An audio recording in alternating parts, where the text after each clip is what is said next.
हे सत्य आहे का 75 वर्षापासून मराठ्यांना आरक्षण भेटलं नाही? ते भेटलं पाहिजे आणि ते भेटल्याशिवाय राहणार नाही. ते मिळणारच.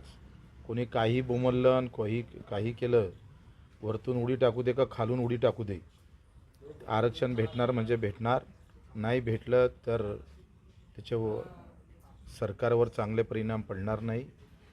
आणि मराठा हा कुंभी नाही तर तो कोण आहे असा जर शोधून आणणारा कोणी असन तर त्यांना आम्हाला सांगावं का मराठा हा राजपूत आहे, मराठा हा काय म्हणते गुजराती आहे, मराठा हा अमेरिकन आहे, मराठा हा जपनीस आहे, असं सांगावं ना.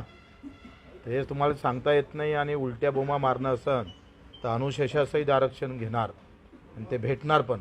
प्रशासनाला जोमानं काम करावंच लागेल. हे इतक्या दिवसाचं 75 वर्ष तुम्ही सांगा, आता कसे कागद भेटून राहिले?